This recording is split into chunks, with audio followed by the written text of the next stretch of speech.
Bijouterie Santia, mividy volamena, Galerie Arena Antanimena, box 15 sy box 37.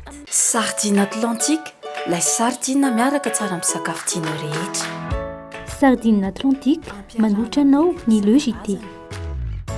Matezatol manolotra anao ireo entana azo antoka sy mora indrindra ho aminy. Tôle ondulé, galvabac, tuile siam, amin'ny loko sy rehefa izay tiavanao azy. Matezatol ho amin'ny fanorenana maharitra sy mateza amin'ny vidiny tena mirary.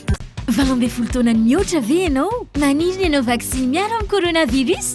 Aza misalasala ary manatona avy hatrany ireo toerana voatokana anaovana vaksiny any amin'ny faritra sy distrika misy anao na mbola tsy nisoratra anarana azy. Mitondra kara-panondro, tongava fa tombotsoa anao sy ny ankohonanao ary ny manodidina anao ny fahavitanao vaksiny. Vaksiny mahomby sy azo antoka ny ampiasaina eto amin'ny firenetsika. Ajaho hatrany ireo fepetra fiarovan-tena hisorohana amin'ny fiparihan'ny valanaretina coronavirus. Arovako ny tenako, arovako koa ny hafa. Anao vaksiny a maimaim-pony, tsy antery ary an-tsitrapony fanaovana vaksiny.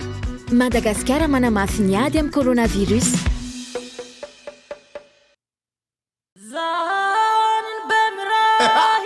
Bemray, miara-mita no samy salama, miara-mita ny miady amin'ny coronavirus.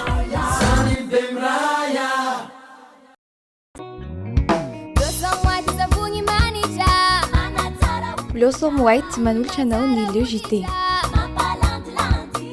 Blossom White dia amin'ny vidiny 900 ariary. Ye! Misy iporimina doly zay aleandrangà tanantsirabe tamaga majoenga mpampianatra betraikefa satrara dokotera professeur magistrat. Investissez dans une valeur sûre. Uprime manolotra anao ny logité. Ushuaïa nouveau déodorant compressé vous présente logité. De fleurs d'oranger pour une efficacité 48 heures. Nouveau déodorant compressé Ushuaïa. Université SM, une des grandes universités à Madagascar. Université SM manolotra anao ny logité. Université SM, dignité, créativité, qualité. Madula Landava miaraka amin'ny l'arc. Cool. L'arc L'art manolotra hoanao ny logité. Tiara manolotra hoanao ny logité. La saveur ultime des fruits. 5G Batelma, des actualités uniques, dynamiques et renversantes dans le JT.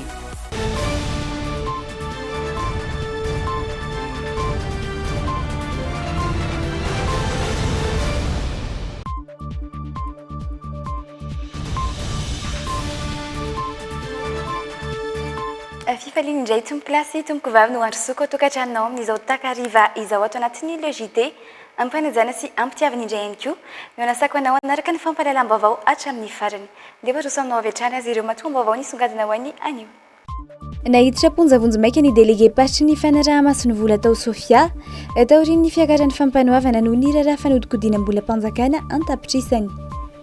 Ho an'ny vaovao ny ivelany sazy mavesatra ny andry ny Alexandre Benalla ilay mpiandraikitra raha taloha tao amin'ny Élysée. Nangataka lalana ny mba hampiasa andramena no geaziny sy ireo efa tapaka ny mpanao fanaka ho Tomasina. Niaina fa fampotanteraka ireo rehetra tonga nijery momota androany na mpanantena sio tsy manan-tsahalatra ny Canal 7 Events. Ho volavolaina ho lasa olombany ireo tanora eto amintsika ariky ny paikady napetraky ny ministeran'ny tanora sy ny fanatanjahantena. Isan'ny vaovao arahina ao ato anatin'ny logité ireo voatonona teo aloha ireo fa andeha hidirantsika avy hatrany aloha ny alauna. Fa nahiditra ponjavonjo maika ny délégué pasitra teo aloha any Sofia izay misahana ny fanaraha-maso ny vola. Vesatra hiampangana ity tompon'andraikitra ity ny firesana tsokombakomba tamin'ny raraha fanodikodoana mbola mpanjakana hatramin'ny 490 sy 500 tapitrisa ariary. Tamin'ity herinandro ity moa no niakatra fampanoavana teny amin'ny fitsarana misahana amin'ny ady amin'ny kolikoly ao Tomasina ny raraha fanampanazavana. Ny alarobia lasa teo tany Mahajanga no niatrika fampanoavana ireo olona voaroroy tamin'ny fanodikodiana-mbola mpanjakana hatrany amin'ny 100 tapitrisa ariary tao amin'ny faritra Sofia. Ankoatran'ny lehibe ny faritra teo aloha sy ny mpiara-miasa aminy izay voatonona ho isan'ireo tompon'antoka tamin'ity raharaha ity dia nahiditra amponjavonjo maika ihany koa ny taleparitry ny fanaraha-maso ny vola teo aloha tao amin'izay faritra Sofia izay. ampangaina ho niray tsy kombakomba tamin'ny fanodikodinany io volam-panjakana io ity tompon'andraikitra ambony teo aloha ity. Taoriany fanaraha-maso natao mantsy dia voampirofo fa tsy mifanaraka tamin'ny asa tokony ho natao ny fandaniny. Ny 20 jiona lasa teo no efa niakatra fampanoavana ny raharaha. Olona 7 no voasaringotra tao anatin'izany ary efa nadoboka amponja vonjimaiky.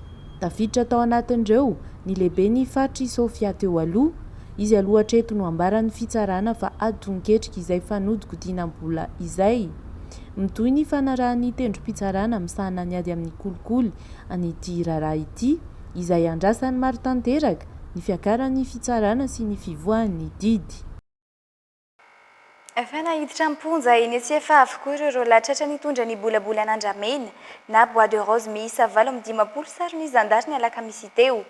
Tsy ahivina fanentin'izy ireo lahy ireto tamina taksi borosy iray avy any amin'ny faritra tsy nanana ny azon'ny renivohitra ireo bolabolan'Andramena ny angalarina tao feno arivo tsy nanan'ireo ary efa tratra teo Ambohimalaza ny 20 oktobra lasa teo ny mpamily sy ny tompon'ny fiara. Ny olazain'izy ireo nandritra ny famotorana azy fa saika anaovana fanaka ireto azy sarobidy nangalarina ireto. Fa ndeha hivadika any amin'ny vavaom-paritra kosa indray isika. Misedra fahasahiranana amin'ny fitadiavana akora fototra ampiasaina amin'izao ireo mpandrafitra ao Toamasina. Manano sarotra no efa tena tsy fahita firy intsony ny azo any amin'ny faritra Antsinanana indra ny fanazavan'izy ireo. Nanao fangatana amin'ny tompon'andraikitra isan'ambaratongany ny mba hampiasa ireo azo sarobidy efa tapaka sy nogiazana moa izy ireo mba ahafahany mampandroso izay mpiseha-piariana izay. Eo raha antsika ny fanampanazavana mahakasika izay. Mangataka lalana avy amin'ny fanjakana ny mba hampiasa ireo azo sarobidy nogiazana ireo mpandrafitra any Toamasina. Hatreto mantsy mbola voasakatsakana ny fakana akora fototra kanefa amin'ny vidiny tena lafo. Nilaza fa vonona ny anaraka ny fepetra rehetra apetraka ny fitondram-panjakana amin'ny fampiasan'ireo azo sarobidy ireo ny mpandrafitra any an-toerana. Dia raha malala zay aloha dia azo lazaina tsy hoe malahelo firy loatra fa anisany mba mamboly le resaka kasika le environnement zay fambolena hazo mandray anjara tanteraka zay amin'izany eto. Jusqu'à agny marobe amin'ny tanàna ty zay fa mamboly izy kakazo. Ka agnatin'ireo fambolena le kakazo no satria ilaigny le ala maitso eto Madagasikara. Mazava ho azy zany. Fa zay kosa lokany mba mangata kosa lokany zay ny olona manana karatra biometrika zay anananay omenjariany ankehitriny mbo tokony mbo mahady priorité zay ahafaka malaka le hazo ary ahafaka mangataka le hazo na mangataka le spacé amin'ny rano signal tokony hazo zegny zahay fa tokony ifantenagna tsara ny olona omena zavatra fantatra tsara fa fitondram-panjakana dia manao zavatra le tokony vitany mihitsy jery amin'izao fotoagna zao efa tonga zao monsieur le ministre fa satria misy zavatra maro tokony amboarina fantatra izy fa mbola manamboatra ty toerana misy atsika ty firenena misy atsika ty fitondram-panjakana vaninandro iainantsika zao mazava ho azy ny zavatra ary manaraka azy fitsipika zay apetraka anjare zahay mba hatonga atsikany mba samby hoanana ny ampy amin'ity Madagasikara misy atsika ty. Efa manano sarotra tanteraka ny fitadiavana akora fototra ho an'ireo mpandrafitra ao Toamasina. Iankina ny antom-pivelomany maro anisa ao an-toerana mihitsy anefa izany. Ny angataka ny mba handrosoana vahaolana mifanaraka amin'ny fitadiavana izy ireo araka ny fanazavany no mariany famandohetra sy abaradalana isan-taona anefa izy ireo. Tegna sahiragna mihitsy zay Nigeria eto Tamatavy no masahiragna anay dia zao. Ndraindray zay mividy kakazo zay avy agny dia sakanan'ireo polisy re zay. Nefany le azo ino ivelomanay, ino amelomanay vady aman-janaka. Mangataka aminao zay monsieur le président mba vaha olagna anay ty mba tokony mba misy marimaritresagna ataonay fa tegna sahiragna zay mitondra le kakazo ndraindraiky dia zay zany mba fangatanganay aminareo fitondragna ambony mangataka zay mba jerenareo akaiky zay Nigeria ty Tamatavy fa tegna sahiragna ary tegna mijaly mihitsy io nefany vady aman-janaka anay amelomanay ny vady aman-janaka anay zany io resaka asantagna nefa io zany efa napetraka rafitra hoe io asantagnana io natao hoe iveloman'ny olona eto Tamatavy na tsy eto Tamatavy na eto ireran'ny Madagasikara ka matoy napetraka ny fanjakagna dikan'izay hazo atao tsara mivelogna aminazy kanefa le akora ampiasainay zany efa ohatrany efa sakasakana ny fanjakagna fo ka zay le mbo angatany hoe jereo akaiky re zay monsieur le président. Niteraka hatramin'ny fahaverezana asa ny tsy fampiny akora fototra amin'ny fandrafetany eo Toamasina. Ny ankamaroan'ny olona ao an-toerana mantsy no mivelona amin'izay siam-piariana izay. Lefim-baovao hafa kosa indray sarin'olona maromaro izao no nivoaka tao amin'ny tambazotra an-tserasera Facebook fa hokarohana noho ny fisolokiana isan-karazany izay vao marina avokoa fa loharano avy amin'ny polisy-pirenena. Anisan'izany ity lehilahy 27 taona ity voalaza fa nakavaritsinjo tamina orinasy iray. Nalovolatra any ity farany tany amin'ny voalohany fiara-miasan'izy ireo. Tato aoriana amin'izay nanome vary milanja 3 taona azy ilay orinasy satria efa zatra ary niandry ny vola tany amin'ny banky. Hatramin'izao anefa sady tsy nalefa n'ity lehilahy ity ny vola no nanjavony ny entana ary tsy hita ihany koa izy ka izao anaovana filazana fikarohana amin'ny tambazotra an-tserasera izao. Eny amin'ny mpitandro ny filaminana akaiky azy indrindra na miantso ny polisy misahana ny ady Elokabehivavy sakelika 7 araka izany izay mahita azy ary manome toky ny polisy-pirenena fa mijanona ho tsy ambaratelo ny mombamomba ny mpanome vaovao. Ny olona mandray na mampiatrano sy manafina ny olon-drazy kosa dia raisina ho mpiray tsy kombakomba amin'ny kahenjehana araky ny lalàna rehetrany. Efa mihamahazivahana indray ny Covid-19 ho any ivelany any ambony ny tany marary tao anatin'ny herinandro vitsy monja. Samy mikaroka izay vahaolana ahafahana misoroka ny fianaky ny aretina ny firenendehibe amin'izao saingy hatreto aloha ny fanaovam-bakisiny ihany no vahaolana tokana hitan'izy ireo ho mahomby amin'izay ady atao amin'ny valana aretina Covid-19 izay. Dia hoe raha antsika ny fanampanazavana mahakasika izay. L'Europe a enregistré ces 4 dernières semaines une augmentation de 55%. Tafiakatra amin'ny 5.7 ny tany olona voan'ny Covid-19 tao Eropa tao anatin'ny efatra herinandro monja. Mahery ny 509 ihany koa ireo tranga vaovao tao Allemagne ny fiandohan'ny herinandro lasa teo raha toa ka 3 izany tamin'ny herinandro lasa. Tsy misy afa-tsy ny fanaovana vaksiny irery ihany no fanohitra ahafahana misoroka ny aretina ho ireo mpitsabo any ivelany. Ho an'ny Allemagne izao efa manomboka indray ny fanentanana ho an'ny fanaovam-vaksiny. Raha ny ao Berlin manokana, olona rokatra amin'ny 3 tapitrisa eo no mbola tsy nisitraka vaksiny. Marobe sady ny firenena fangatahana ny mba hisitraka fahatra feno ary zoky olona ny maro anisa amin'izany raha ny fanazavana. Mifanindra an-dalana amin'izay ihany, milazany avy eo amin'ny laboratoire amerikanina mpamokatra ny Pfizer fa ho amafisina ny kalitaon'ny vaksiny. Natao izany mba hisorohana ny fiakaran'ny tahan'ny olona miditra hopitaly fa indrindra ny tahampahafatesana teraka ny valana aretina manerana izao tontolo izao. Na izany aza, anjaran'ny rehetra ny miaro ny tenany amin'ny alalan'ny fanajana ny fiapetrasakana rehetra mandrafitra ny ameana ara-pahasalamana hoy ny mpitsabo any ivelany. Efa nahasarika olona maro ny fampisehoana nataon'ny momonta sy ireo mpampiala voly samihafa nasaina nandritry ny seho lehibe notanterahana tetsy Antsamanitra. Ny natao anaty fahafaham-po ny mpijery, indrindra fa ireo zaza sy ankizy izay nomena vahana manokana ho an'ny androany. Mampanantena seho tsy manantsala ho an'ireo hetsika karakaraina matetika ato ato ny mpikarakara dia ny Canal 7 Events. Akaiky indrindra amin'ireo ny fiakaran-tsehatra Dama sy Bekotra Ampitso izay hitondra ny irany mahaleo ao Antsamanitra hatrany. Oza zany zany tsy fitaratra jerefa. Ohatr'izao. Zao. Jerena sady.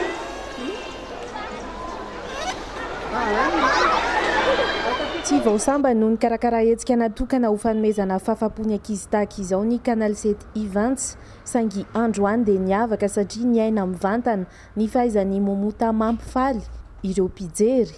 Tonga maro izy ireo niaraka ny hira, ny ome ary nandray anjara tamin'ireo fanentanana isan-karazany. Ny momota raha teo tsy niakatsehatra intsony izao tato anatin'ny 2 taona latsaka noho ny fepetra ara-pahasalamana izay tsy nahafahana ny karakara hetsika kalamanjana. Ianao, iza ny sipany Aladin? Akaiza Jasmine? Jasmine miasa amin'ny Zone France. Dia sy mahazo conseiller. Io Aladin!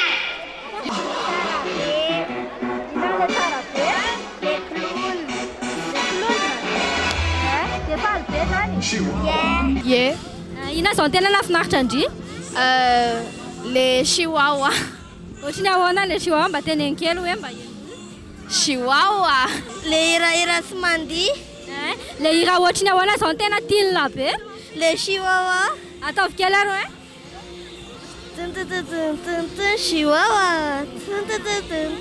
Chihuahua. Ary tamin'izaho mbola kely koa tia momota be. Ameo afatra kely arô e momota? Dia tena tiako momota. Dia manao anadaholo ny famiako rehetra. Ankoatra ny momota dia isan'ny tena nandrasany maro ny fifehezan-dry aléa des possibles, ny jonglage sy ireo kilalao maro nintona sainy. toy ihany koa ny magia ny divo rindra ny arana tamin'ny mpijery hatramin'ny olon-dehibe aza ny anoka tanteraka tao anatin'ity fampisehoana ity.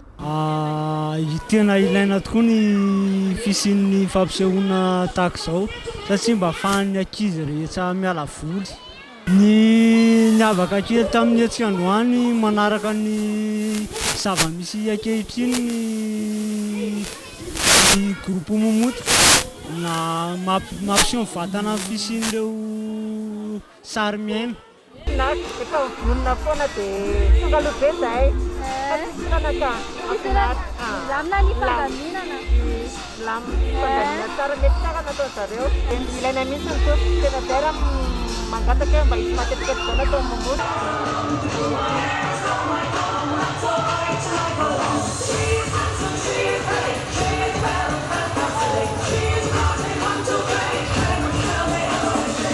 Mampanantena seho tsara sy miavaka lavitra mihoatra ny teo aloha ny mpikarakara dia ny Canal 7 Events mba ho fanomezana fahafa-po ny rehetra. Tratra ny tanjona raha ho an'ny androany manokana noho ny fanohanana hatrany avy amin'ireo mpakafy sy mpanaraka akaiky ny hetsika izay karakaray ny Canal 7 Events. Mijery hitantsika fa memesy faly foana ny ankizy fampifaliana ankizy moa ny amin'ity programme androany ity. Voalohany indrindra dia fisaorana sy mankasitraka antsika rehetra tonga namaly ny antso rehefa misy zavatra atao indrindra zany rehefa manao zavatra ny Canal 7 Events dia maro be foana ny olona tonga tena mahafa-po tokoa mankasitraka tokoa dia miezaka mamin'ny fahafa-po anareo foana zahay dia eto foana izay misehatra amin'ny événementiel miezaka manatsara ny tolotra hatrany hatrany. Ny amin'ny manaraka zany miaraka amin'ny momota reto sy à l'aide possible reto dia mieritreritra nafatra sirika kely mihitsy zay.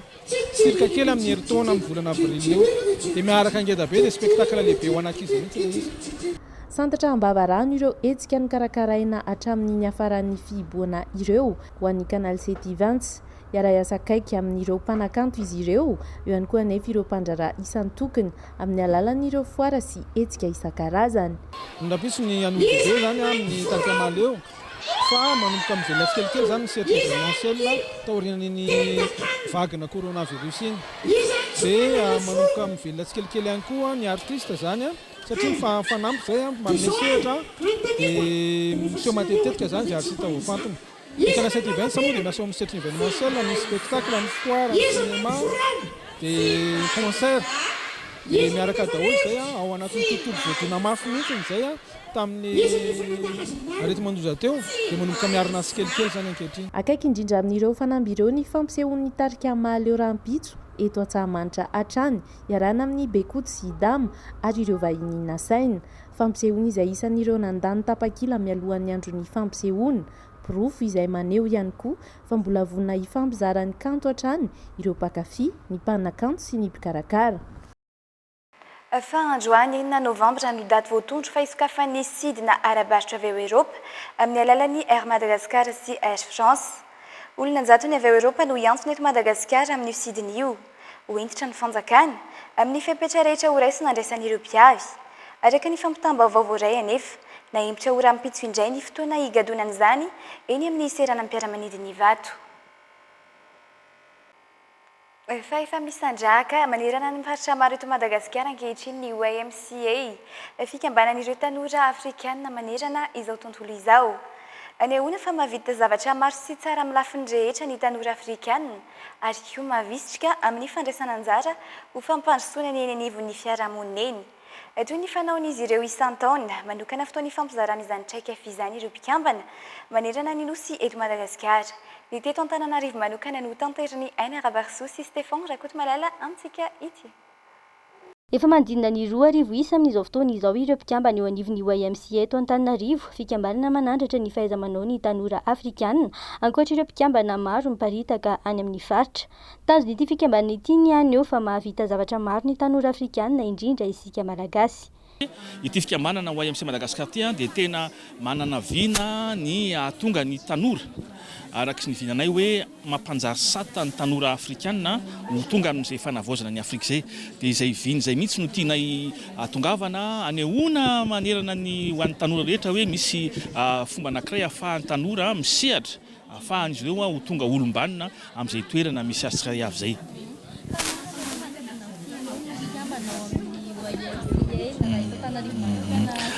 Ny eto Antananarivo zany zao amin'ny ankapobeny eo amin'ny 2 arivo eo ny mpikambana manerana ny Antananarivo sy ireo faritra satria ny araka ny ambaraky toa eto Antananarivo misy koa ny Antsirabe, misy any Moramanga. Tsy mijanona ao anatin'ny fikambanana fotsiny ihany fifamizarana ataon'ireo tanora mpikambana ao amin'ny YMCA, midina ifotony anivon'ny fiarahamonina ihany koa izy ireo mitondra fampandrosoana sy fanampiana amin'ny lafiny rehetra. Zavatra anankiroa ngezabe tena ataon'ny YMCA amin'ny fanabeazana tanora. Ny anankiray dia fandarana asa manome fanararoatra ho an'ny tanora mba ahafahany manana fiariana mahavelona na ilay antsoina hoe empowerment économique. Dia ny anankiray mamolavola tanora olombanina ahafahany fiarahamonina miantehatra, ianteran'ny fiarahamonina zany na ilay antsoina hoe éducation civique. Zay anankiroa zany tena programma ifatoan'ny asany YMCA Madagasikara. Misy fidinana ifotony manana mpiara-miasa maromaro, misy 2 amin'ny 3 zany staffny YMCA Madagasikara miparitaka manerana Madagasikara manatanteraka n'izany asa zany. Manana plasaka sitrapona volontaire amanjatony maromaro koa no YMCA manatanteraka an'izany ary tena zava-dehibe. Dia manana mpitarika club zay rantsa mangaika ny fikambanana zay manatanteraka n'izany asa rehetrarehetra. Anisany nanatanteraka ny fiaonana hoentina mifampizara ireo traikefa nanan'ireo mpikambana eo anivon'ny YMCA Antananarivo androany ary samy nanao toraka izany avokoa ny isam-paritra. Faharetina mbola mamono ny ampany amin'ny malagasy ny Tazmook. Nametraka rafitra hafana manafony izany tanteraka eto amintsika nefa ny fanjakana Amerikanina amin'ny alalan'ny USAID. Betsaka ny paikady maty paikana atao iadina amin'ny Tazmook sy ny voka-dratsy aterany nampiarina tany amin'iny faritra Diana iny. Dia hoarahantsika ny fanampanazavana mahakasika izay ary. Ankoatra ny fanafody sy ny fampitaovana rehetra eny amin'ny toeram-pitsaboana dia mizara lay misy odi-moka maimaimpona ho an'ny isan-tokantrano ihany koa ny fanjakana Amerikanina amin'ny alalan'ny tetikasa USAID ho an'ny mponina any amin'ny faritra Diana. Misy ny torolalana omen'ireo mponina amin'ny fampiasana sy fikolokoloana n'ilay misy odi-moka mba hahatra ny fampiasana azy. Iny ody fanafoin'ilay iny vao azo dia tsy tonga dia azo ampiasaina fa mbola satria lasa manepotra be. Zay mahatonga ny olona teny hoe rehefa manasa anazy dia tsy azo atao amin'ny klina satria vao ataontsika amin'ny zafady amin'ny savon poudre. Raha vao atao savon poudre dia manenina lasa an'ilay produit détergent mahery be ilay insecticide. Zay koa mahatonga anazy azy atao amin'ny rano mandeha fa manjary kofony fa anaty koveta manasa anazy. Dia ny farany rehefa manana azy dia atao amin'ny malomaloka satria rehefa tratra amin'ny masoandro ilay izy dia matin'ilay masoandro ilay produit insecticide ao anatiny dia tsisy efficacité intsony ilay izy.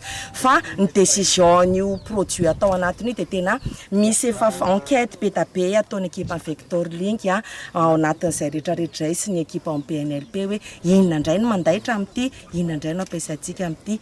Misy ihany koa ireo mpiantsehatra manokana natao anara-maso ny fivoaran'ny aretina eny anivon'ny fiarahamonina.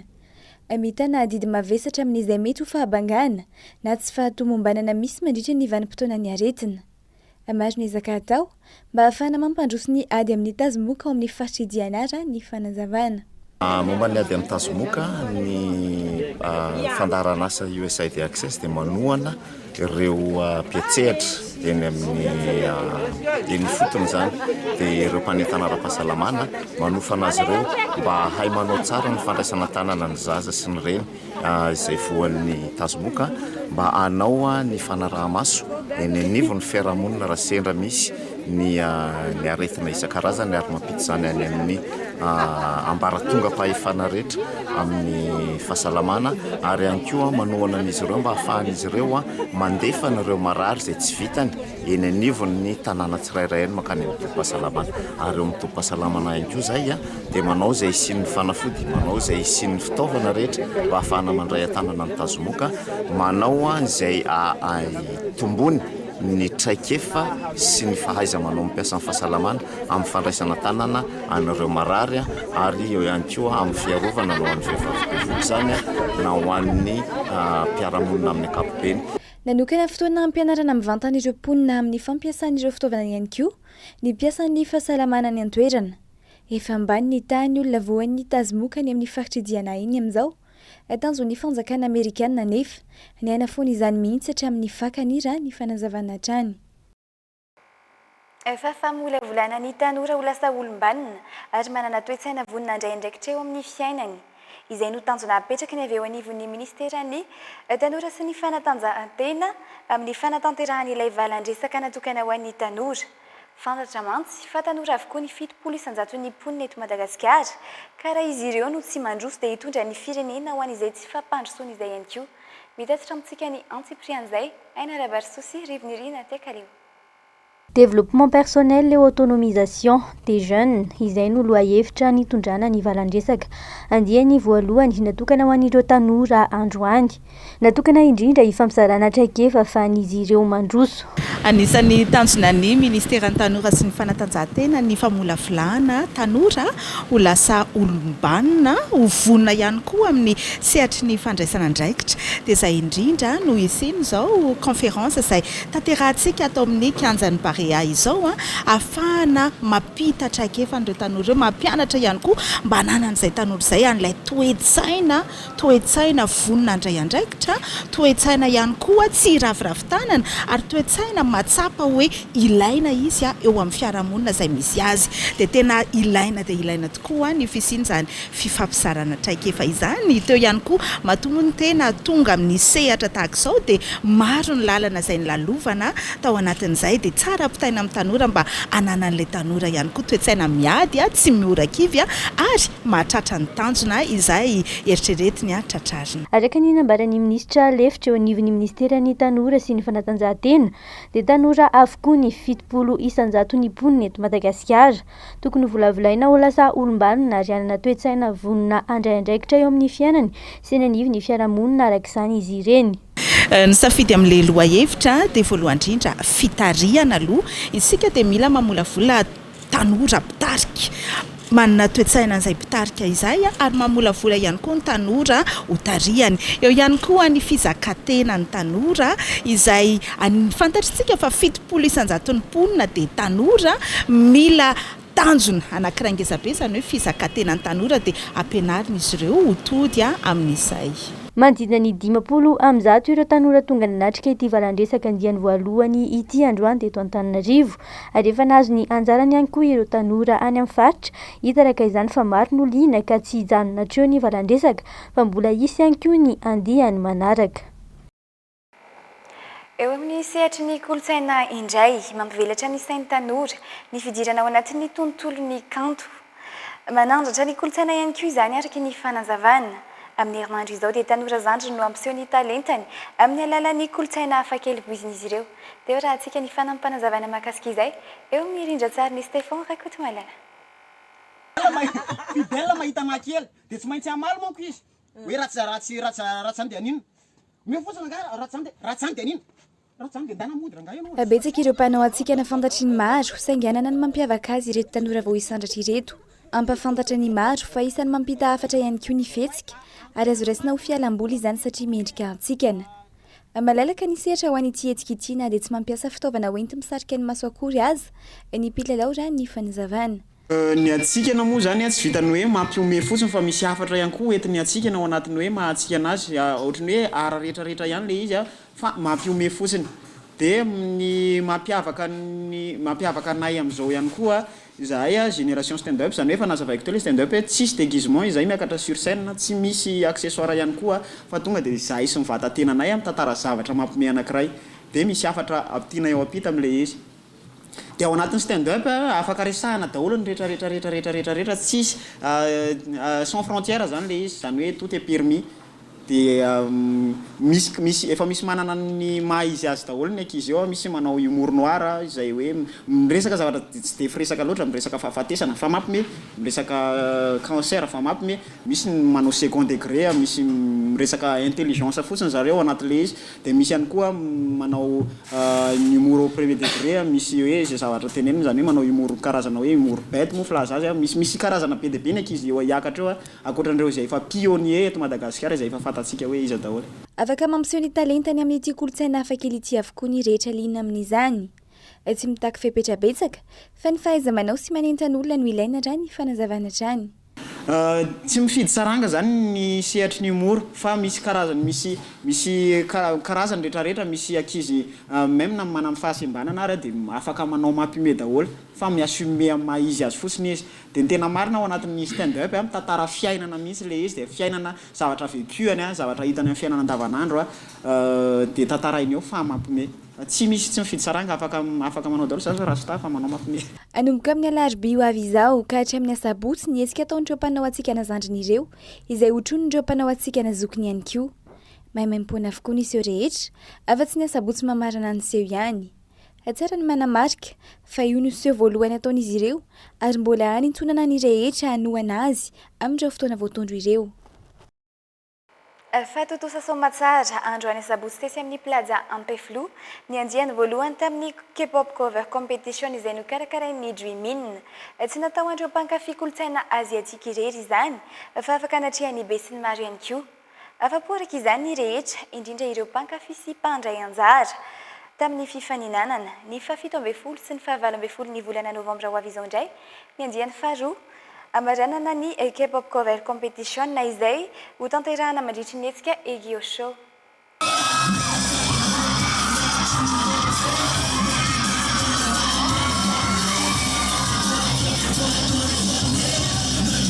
Mizara roa mazava tsara ny K-pop cover competition na iny fanitsanan'ireo mpandray anjara miisa 70 mahery androany tety amin'ny plaza Ampeflo.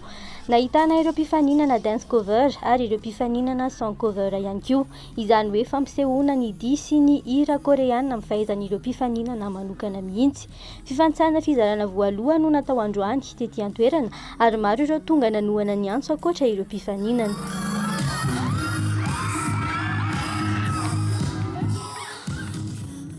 Totosa ny sabotsy fahenany volana novambra ny fifanitsanana tamin'ny fifananana K-pop cover competition izay ao anatin'ny hetsika Egyo Show andiany 10 amin'ity taona ity.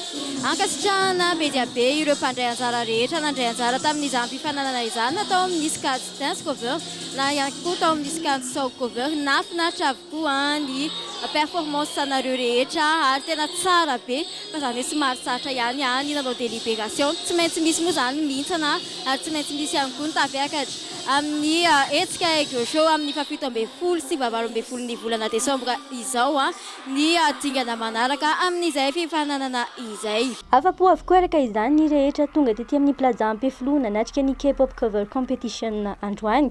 Nilaza ho nazy tombo manokana ireo mpandray anjara satria afaka naneho ny talentany amin'ny fankafizana ny kolontsaina aziatika. Afaka ny fampitsara hafaliana tamin'ireo namana mpankafy izany kolontsaina izany ihany koa. Ny K-pop cover competition androany nafinaritra be dia hitako ny tsara aloha ny izy na dia nisy imprévu kely ary dia mankasitraka ny Dreamin zany karakaran'le izy. Le izy zany le danse passionko mihitsiny dia juste hiexprimeko an'le passionko zany le izy. Hitako intéressant be zany le kolontsaina le hatramin'ny hira K-pop, ny K-drama, ny langue sy ny sakafo rehetrarehetra ohatra diverse be dia tsara be le izy. Le izy moa zany juste hoe milalao zany dia tsy manino io na hoe reso na mareso fa miparticiper fotsiny dia nafinaritra. Mahay miorganiser zavatra be ny Dreamin dia nafinaritra le izy, tena nafinaritra. Milay be satria olona mitovy aminao daholo zany aty dia on se sent à l'aise zany satria olona mitovy passion aminao daholo ny hitanao aty. Nafinaritra be satria nisy an'le compétition danse cover dia le song cover koa zany tena nafinaritra mihaina le. Aloha izy tokony izy foana izy matetika satria tena ankafizan'ny olona le culture aziatika. Tanjonay zany dia mba hoe tsy tena hoe misy zavatra goavana be fa manao concours amin'ny KWF dia hoe mba hakanto re zany zay androany zay ny nofinofy fa mandihy foana ihany aloha zany zay miaraka foana. Izy zany ohatra hoe miavaka samy miava zany ny hira sy ny sakafo sy ny rehetrarehetra zany ohatra hoe samy manana maha izy azy fa ny zareo plutôt tazominy foana ny zavatra efa ancien. Nisy foana satria be da be ny ankizy te hifetsy hoe hiaraka amin'ilay ankizy mitovy filinina amin'ny zareo dia tokony ampiana foana. K-pop cover competition na fizarana voalohany ity vita androany ity ho tanteraina ny 7 sy ny 8 novambra kosa ny fizarana manaraka sy ny famaranana ny fifaninanana izay atao mandritra ny hetsika Egyo Show andiany 10. Amin'izay fotoana izay dia tsy ny K-pop cover competition ihany no hetsika ho hita ety amin'ny plaza Ampefilo fa hetsika marobe saingy tsy mifanalavitra amin'ny kolotsaina aziatika hatrany toy ny efa fanao isan-taona.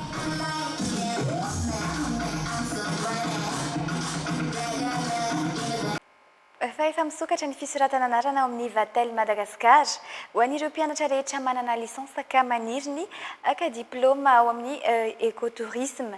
Ny fitoeram-pampianarana izay isan'ny sangany indrindra amin'ny fampiofanan'ireo mpisehatra eo amin'ny tontolon'ny fandraisam-bahiny sy ny fizahantany na ny hôtel and tourisme management. Fanampanazavana. Manoloana ny firoborobon'ny fizahantany anatiny sy ny fisokafan'ny sistany ary ny fahatsapana ny mazava-dehibe ny fiarovana ny tontolo iainana dia nisafidy manokana ny ampiofan'ireo liana amin'ny écotourisme ny sekoly ambony Vatel Madagascar. Ireo mpianatra rehetra nahavita ny taona ambony fahatelo izany hoe ireo manana ny mari-pahaizana lisansa no afaka anaraka io fampianarana azona ny diplôme master io. Ny master ao aminay dia master spécialisé en écotourisme, zany hoe tourisme basé amina zavatra anankitelo, ny développement ny environnement, développement ny population locale sy ny mise en valeur ny culture ny ilay population locale. Ny condition fotsiny dia étude de dossier, zany hoe manana licence ianao ka te hiditra amin'ny master io dia mandefa dossier maromaro izay ho tenenay ianao dia étudier dossier anao dia suite an'izay étude izay dia miteny izay hoe admissible en master ve ianao na tsy. Mariaka ihany koa fa ny mahasamihafa kely an'io master io amin'ny master hafa ataoko hoe na ao anatin'ny groupe ara dia izy misy voyage d'étude anankiroa mandritra ny taona. Voyage d'étude voalohany ahafahan'ny mpianatra miserasera amin'ny mpitatana écologe na établissement spécialisé en écotourisme ary ny voyage d'étude fandroany ahafahan'ny mpianatra mahita sur terrain ny fomba fitantanana ny valan-javaboary voaharo ny filazantsika anazy na ny espace sy ny aire protégée. Taona maromaro izao no nisy ny Vatel Madagascar Hotel and Tourism Management. Izy ireo izay mifantoka manokana amin'ny famolavolana mpianatra hisehatra eo amin'izany tontolon'ny fandraisam-bahiny sy ny fizahantany izany. Eken'ny raisam-pirenena ny diplôma avoaka ny Vatel.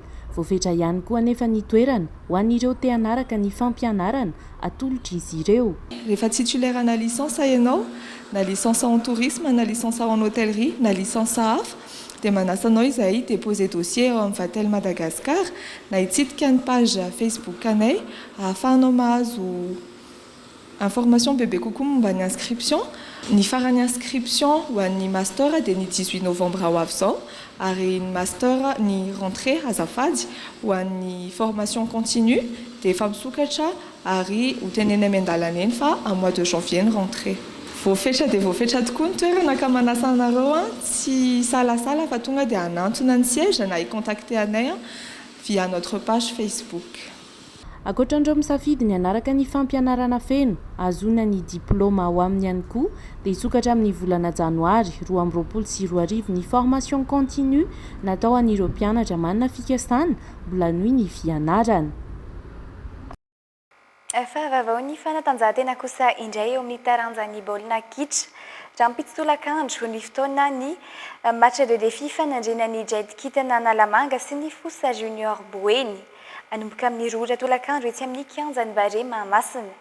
Samy ny tsapa-kianja teny avokoa ny ekipa roa ifandona io tolakandro io ary samy nanambara fa vonona ny Andresy sy anome endri-dalao mahafinaritra ho an'ny mpijery avokoa araka ity tafatafany fanaovany tamin'ny Andry Lalaina Andriamasy sy Miss Razafinjatovo ity. Ho anay manokana ho an'ny Fossa Junior manokana fanomanana ny taom-pilalaovana Orange Pro League amin'ity taon'ity ilay izy mino amin'izay fa ara-bata na ara-tsaina vonona erika ny lalao rapitso ary aoka izay miendrika no mandresy. Raha ny lalao rapitso angamba dia efa vonona izay satria eo amin'ilay fifampizarana nisan'ny joueur sanga ny Fossa vonona zany izay fampizara amin'ilay izy lalao ara-pahalalahina ampiseho spectacle ho an'ny mpijery baolina. Arak'ilay enina roa teo zany dia efa vonona daholo ny ekipa roa tota. Zay maresy tsy obiana zeresy tsy akoraina efa na zava-tsara ny tenenina zareo teo zany match teo kalala match atao tsikirapitso match préparation ny polique dia eo koa indrindra ilay resaka relève ho an'ny Paria.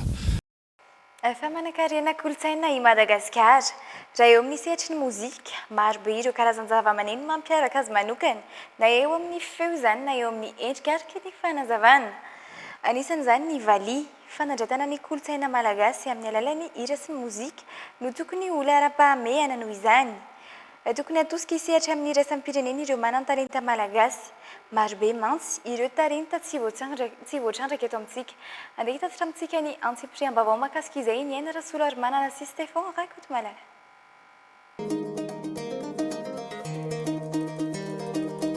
Maro ireo kolontsaina mampiavaka ny Madagasikara izay mbola tsy fantatry ny malagasy. Maro ihany koa ireo mpanakanto malagasy no efa nitondra avy ny lentany Madagasikara any ivelany. Anisan'ny zava-maneno mampiavaka manokana ny Madagasikara ny valia. Talenta malagasy mpiangaly manokana izany irajery. Afaka ampiasaina sy andravana hira maro ny valia ho izy. Maro ireo vahiny no mitia manokana ity zava-maneno ity, izay indrindra no antony hitrandrahana azy. Fisokafan'ilay mozika miaina mihitsy na ilay mozika nentim-paharazana zany hoe amin'ny fanajana an'ilay gadona sy ilay loko. Ampivoatra ny kolontsaina malagasy no tokony ho laram-pahamehana.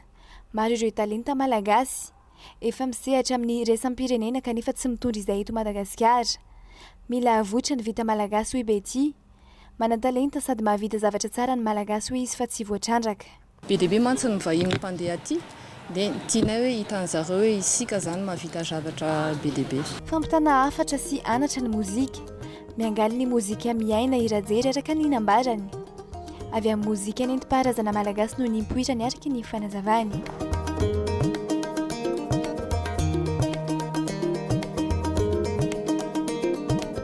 Hivadika ho any amin'ny maresaka iraisam-pirenena kosa indray isika. Telo taona mahery taorian'ny raharaha Alexandre Benalla namoaka didy ny fitsarana misahana ny raharaha ao Paris. Oelika higadra mandritra ny telo taona miaraka amin'ny lamandy 500 € sy ny tsy fahafahana manao asa-panjakana mandritra ny 5 taona ity mpiandraikitra raha tao amin'ny Élysée taloha ity. Vesatra hiampangana ny fitsarana azy ny fandratrana ny ninana tao nandritry ny fivoriana. Fa teo ihany koa ny fitondrana fitaovam-piadiana voarara sy ny fampiasana passeport diplomatique nandritra ny raharaha nisina fifandonana tamin'ny voalohan'ny volana May taona 2024. Ndeha rahantsika ny fanampanazavana mahakasika izay. Le visage d'Alexandre Benalla apparaît aux yeux du grand public le 18 juillet 2018. Omaly no namoaka ny didim-pitsarana momba ny nahavoasaringotra ny Alexandre Benalla ny fitsarana mahefy ity raharaha ity ao Paris.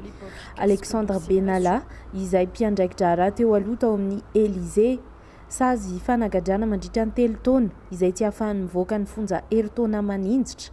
Ankoatr'ireo dia mandohonitra 500 € miampy tsy fahafahana mikitika ny asa-panjakana rehetra ao Frantsa mandritra ny 5 taona ihany koa no azon'ny Alexandre Benalla. Nalana taminy avokoa ireo fitaovam-piadinana ananany hatramin'izay. Ratsivina dia 3 taona lasa izay no nisy fihetsiketsehana tao Paris ho fanamariana ny voalohan'ny volana May. Nanao erisetra tamin'ireo mpanao hetsika Alexandre Benalla ary nisy ny rakitsary ny rakitra izany. Nisahana tanteraka ny fitandronan'ny ainy Emmanuel Macron izy tamin'izany fotoana. Ny volana septambra lasa teo no efa niatrika ny fitsarana ity mpiandraikitra rano ny fiadidiana Repoblika Frantsay teo aloha ity noho izay antony izay. Fa teo ihany koa ny fampiasana tamin'ny fomba tsy ara-dalàna ny passeport diplomatikany taorian'ny nandroana azy tamin'ny toerana. Raha hafa nanenjehana azy ihany koa anefa ny fahitana ny sariny izay nanambana basy vehivavy iray teo amin'ny firifana. Fa eo amin'izay maresaka iraisam-pirenena izay hatrany misehatra krizy goavana araboly Tunisie vokatry ny fiatrehan'ny Covid-19. Ombandro nampafantatra ny paikady vaovao hiatrehan'ny fanjakana foibe io olana araboly ny filoha tunisiana. Mangataka ny fandraisana anjarany vahoaka amin'ny fanohanana ny tahiry manokana kasain'ny fanjakana tunisiana nateraka ity filoha ity. Fanampanazavana. Tsy mbola nofaritany Kais Saied mazava loatra eto ny endriky ny fanohanana araboly andrasany amin'ny olom-pirenena ao Tunisie. Efa fantatra kosa fa ireo mahatsiaro tena ho vahoaka tunisiana miaraka amin'ireo diaspora mielipatrana eran-tany no voakasika ity fanapahan-kevitra noraisina hiatrehana ny krizy araboly any antoerana ity. Anaramaso mivantana ny fanefana izany ny fiadidinan'ny Repoblika Tunisiana sy ny gouvernemanta. Misy ny krizy ary efa iara-malala saingy hiaraka hiatrika izany amin'ny alalan'ny asa sy ny fandraisana anjaran'ny olom-pirenena rehetra isika mba hahafahana mivoaka ny olana. Miantso ny Tunisiana rehetra aho na eto antoerana na any ivelany mba hametrahana tahiry ombonana. Izay no fanazavana nentin'ity filoha ity nandritra ny filan-kevitry ny minisitra. Krizy ara-toekarena sy ara-tsosialy goavana izao no lalovan'ny Tunisia ankehitriny taorian'ny fitotongany ari-karena vao be. Niakatra tsy nisy toy izany ny vidim-piainana ny antoerana ary mananika ny 720 isanjato ny fiakaran'ny tany tsy fananana asa vokatry ny fandalovan'ny valinaretina Covid-19. Efa naneo ny ahiahiny ny amin'ny mety aharitra tanteraka ny fampidiram-bola avy any ivelany ny banky FOIB ao Tunisie maloana ny fandaniam-bola ho an'ny taona 2024. Raha ny fantatra dia efa andalam-pifampiresahana amin'ny Arabie Saoudite sy ny Emirat an'ny Arabes Unis, i États-Unis, i Tunisie mba hanetsemana ihany koa izay tahirim-bola ny fanjakana izay. Dia iny maresaka irasan'ny pirenena iny tomboko lasy tomboko vavy no nanakantona ny fampahalalam-baovaontsika ho an'ity takariva ity. Tahaka ny mahazatra nefa mialohan'ny tena isarahantsika ito dia ndeha atsidika manao sahady ny vinany mety ho rehetra ny andro ho an'ny rahampitso alahady.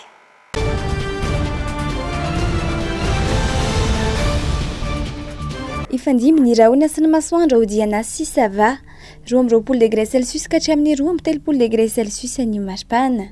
Ifandimy ihany koa ny rahona sy ny masoandro ao Boeny, Melaky, Sofia ary Betsbook eo anelanelan'ny 13 degré Celsius ka hatramin'ny 15 degré Celsius ny maripana. Ifandimy ny rahona sy ny masoandro kanefa ho arahin'orana ho alaotra mangoro analanjoroa foaratsinanana eo anelanelan'ny 12 degré Celsius ka hatramin'ny 13 degré Celsius ny maripana. Ifandimy tahaka izay ihany koa ny rahona sy ny masoandro ary ho arahin'orana hatrany ao Bongolava, Itasy ary Analamanga. Ho tandrifondrahona kosa ao Vakinankaratra 14 degré Celsius ka hatramin'ny 13 degré Celsius ny maripana. Ifandimy kosa ny rahona sy ny masoandro ao Moronmany, Matsiatra Ambony, Orombe, Vatovavy Finany ary Antsimotsinanana 12 degré Celsius ka hatramin'ny 13 degré Celsius ny maripana. Ibalika ny masoandro ao Menabe, Atsimo Andrefana. Ifandimbiasan'ny rahona sy ny masoandro kosa ao Androisy sy Anosy raha eo anelanelan'ny 20 degré Celsius ka hatramin'ny 13 degré Celsius ny maripana. Tapitra tanteraka ny fiarahantsika tomboko lasy tomboko vavy tamin'ity takariva ity. Ankasitrahako feno ianao nanaraka ny fampahalalam-baovao hatramin'ny farany manome fotoana ho anao ho an'ny herinandro vaovao indray. Veloma tomboko.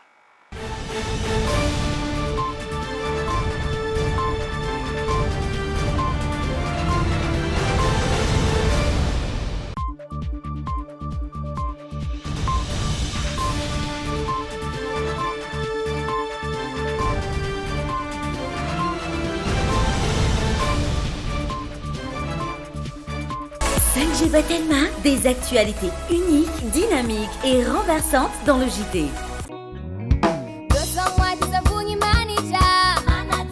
Blossom White nanolotra anao teo ny le JT.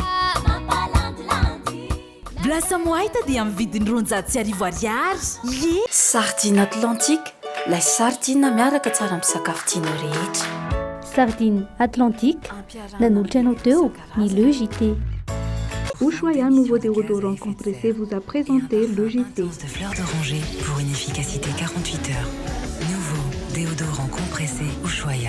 Université ASEM, une des grandes universités à Madagascar. Université ASEM nanolotra anao teo ny le JT. Université ASEM, dignité, créativité, qualité.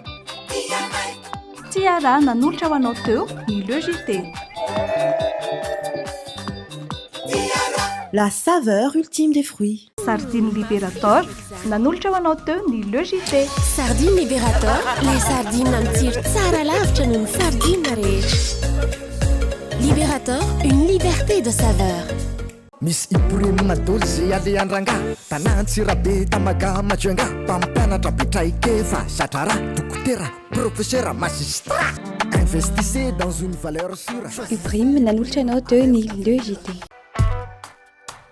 Bijouterie Santia, mividy volamena, Galerie Arena Antanmen, box 15 sy box 37. Matezatol manolotra anao ireo entana azo antoka sy mora indrindra ho aminy. Tôle ondulé, galvabac, tuile siam amin'ny loko sy rehefa izay tiavanao azy. Matezatol ho amin'ny fanorenana maharitra sy mateza amin'ny vidiny tena mirary. 20 taona mihoatra ve ianao? Maniry ianao vaksiny miaro amin'ny coronavirus? Aza misalasala ary manatona avy hatrany ireo toerana voatokana anaovana vaksiny any amin'ny faritra sy distrika misy anao na mbola tsy nisoratra anarana azy. Mitondra kara-panondro, tongava fa tombotsoa anao sy ny ankohonanao ary ny manodidina anao ny fahavitanao vaksiny. Vaksiny mahomby sy azo antoka ny ampiasaina eto amin'ny firenetsika. Aza hatrany ireo fepetra fiarovan-tena hisorohana amin'ny fiparihan'ny valanaretina coronavirus. Arovako ny tenako, arovako koa ny hafa. Anao vaksiny a, maimaim-pona, tsy antery ary an-tsitrapo ny fanaovana vaksiny. Madagasikara manamafy ny ady amin'ny coronavirus.